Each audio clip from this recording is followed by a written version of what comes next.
বিশ্বখ্যাত জনপ্রিয় baby Shark গান কে না শুনেছে। একবার বাজলেই মাথায় ঘুরতে থাকে সেই চেনা সুর, আর ডু ডু ডু তালে নাচতে শুরু করে ছোট্টরা। রীতিমতো আইকনিক এই গানের শিল্পী সেই ছোট্ট বেবি শার্ক বয় কিন্তু এখন আর ছোট নেই।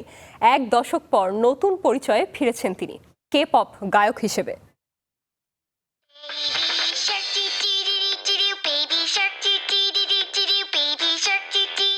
জনপ্রিয় এই গান আগেও শুনেছেন নিশ্চয়ই। 2016 সালে প্রকাশের পর বেবি শার্ক ড্যান্স নামের এই গান শিশুদের গান থেকে ধীরে ধীরে হয়ে ওঠে বিশ্বজুড়ে এক পপ কালচার ফেনোমেনন। এক দশক আগে প্রকাশিত এই গান হয়ে ওঠে ইউটিউবের ইতিহাসে সবচেয়ে বেশি দেখা ভিডিও।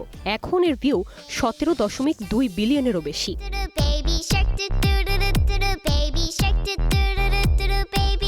আর এই ভিডিওতেই দেখা গিয়েছিল মাত্র 7 বছর বয়সী পার্ক গনরুংকে। সে ছোট্ট ছেলেটি এখন 17 বছরের তরুণ। তখন তার কাজ ছিল গানটির তালে নাচা এবং পারফর্ম করা। এবার অবশ্য গল্পটা অন্যরকম। তার স্টেজ নেম বেবি শার্ক বয় নিয়ে নিজের গানে আত্মপ্রকাশ করছেন পার্ক।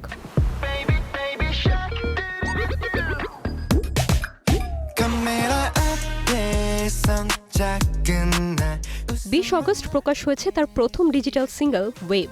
আর নতুন এই গানে পুরনো স্মৃতিকে একেবারে ভুলে যাননি তিনি। শুরুতেই শোনা যায় সেই পরিচিত বেবি শার্ক মেলোডি, এরপরই বদলে যায় আবহ।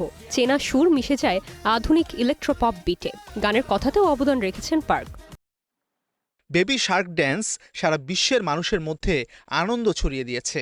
10 বছর আগের সেই আমাকে এখনও অনেকে মনে রেখেছেন। এজন্য আমি সত্যিই কৃতজ্ঞ। এই ভালোবাসে আমাকে আবার ফিরে আসতে এবং সঙ্গীতের মাধ্যমে মানুষের সঙ্গে যুক্ত হতে অনুপ্রাণিত করেছে। পার্কের এই প্রত্যাবর্তনে পাশে আছে the Pinkfong company, baby শার্কের স্বত্বাধিকারী প্রতিষ্ঠান। আর ওয়েভে চমক হিসেবে ফিচার করেছেন মনস্টার এক্স এর জুহনি।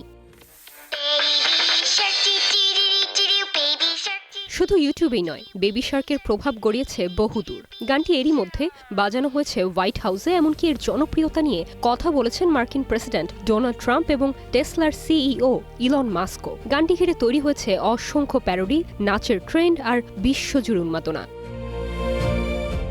তবে পার্কের লক্ষ্য শুধু পুরনো পরিচিতি ফিরে পাওয়া নয়। ওয়েব আমার কাছে ওয়ান টাইম কোনো প্রজেক্ট নয়, বরং নতুন শুরুর মতো। সঙ্গীতের পাশাপাশি অন্যরকম আরও কন্টেন্টের মাধ্যমেও নিজের বিভিন্ন দিক তুলে ধরতে চাই।